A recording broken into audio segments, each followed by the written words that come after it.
건강검진에서부터 예방접종, 약물 투여 등 각종 의료적 처치에서 빠질 수 없는 게 바로 주삿바늘이죠. 주삿바늘로 신체 부위를 찌르게 되면 자연스럽게 피가 나온다. 이건 상식처럼 돼버렸는데요.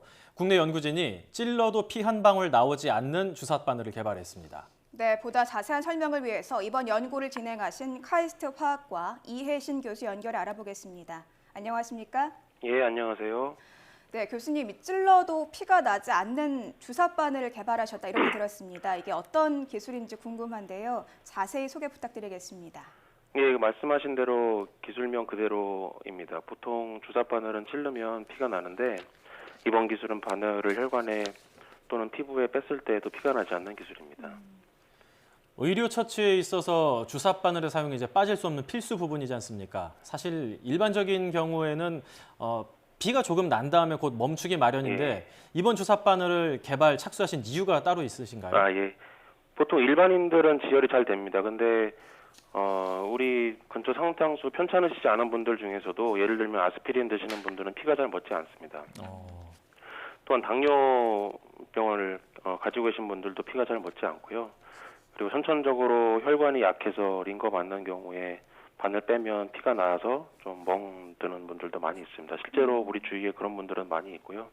그래서 이런 분들은 이번에 개발한 피 안 나는 주삿바늘이 효과가 있을 거라고 생각을 하고, 이뿐만 아니라 수술 현장에서도 피를 굳게 하지 않기 위해서 계속 혈액응고 억제제를 투입하는 경우가 있어서 혈액 수술을 마무리한 다음에 피가 또 멎지 않는 그런 경우가 종종 있게 되는데, 이러한 경우도 이런 본 개발 주삿바늘이 필요할 수 있는 예를 할 수 있습니다. 네, 의료 현장에서 굉장히 좀 다양하게 활용이 가능할 것 같은데 예. 이 혈관을 찌르면 당연히 피가 나는 게 정상이지 않습니까? 그런데 예. 어떤 원리로 피가 나지 않는 건지 구체적으로 좀 설명 부탁드리겠습니다. 아, 예.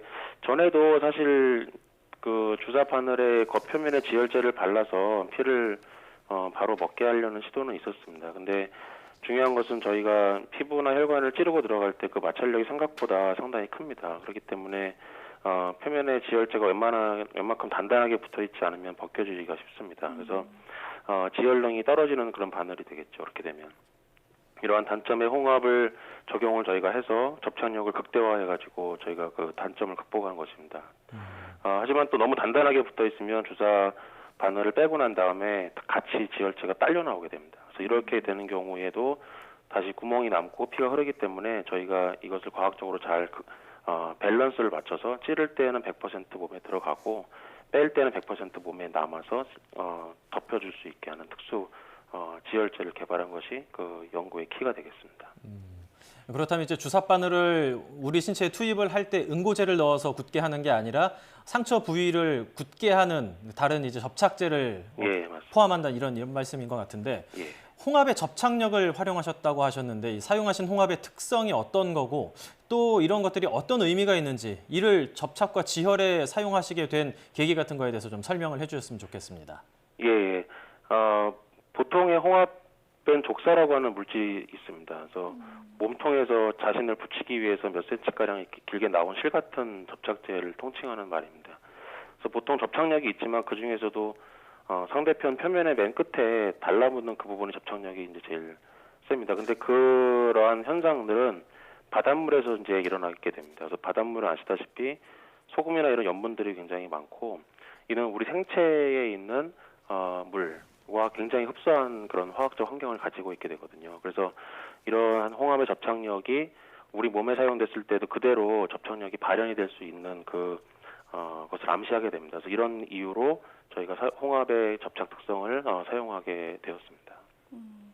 앞서 제가 다양한 의료 분야에 좀 이 기술이 활용될 수 있을 것 같다 이렇게 말씀을 드렸는데요. 예. 구체적으로 좀 어떤 수술에 이런 기술이 좀 활용이 가능할 거라고 기대를 하시는지요? 예. 물론 다른 기술에 사용 가능합니다. 본 기술은 빼도 피가 나지 않기 때문에 지혈을 할 수 있는 그런 당뇨 환자들이나 네. 아스피린 드시는 분들의 적용이 바로 가능하고요. 네.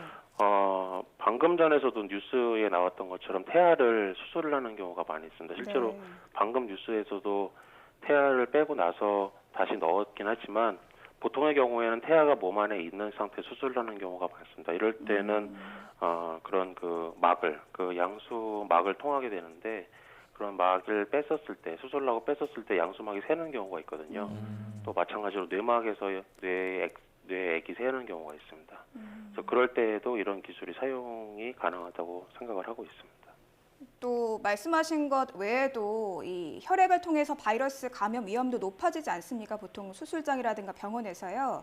예. 그런데 이 기술을 활용해서 바로 지혈을 하면은 이런 감염 위험성도 좀 낮출 수 있을 것 같은데 어떻습니까? 예, 맞습니다. 말씀하신 대로 본 기술은 피가 전혀 나지 않기 때문에 그 의료진에 의한 2차 감염을 완벽하게 막을 수가 있습니다. 그래서 예를 들면 간염 바이러스를 가지고 계신 분을 수술했었을 때 그 피에 접촉하게 되면 의료진이 감염이 될 수 있고, 우리가 잘 아는 바와 같이 그런 아프리카의 에볼라 바이러스나 이렇게 치명적인 바이러스도 실수로 인해서 의료진이 접촉을 하게 되면 다시 그분이 격리가 돼야 되거든요. 그래서 그런 경우에도 이런 기술들이 사용할 수 있어서 상당한 그런 바이러스 감염의 위험을 낮출 수 있을 것 같다고 생각이 됩니다.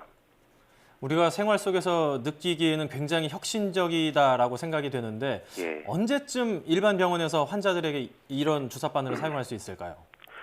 예, 논문에서 밝혔던 바와 같이 안전성에 대한 입증은 어느 정도가 돼 있습니다. 그래서 하지만 식약청에 제출하기 위한 그 안전성 검사는 사실은 더 해야 됩니다. 그래서 그러한 안전성 검사를 한 1년 정도 목표를 두고 더 할 예정이고요.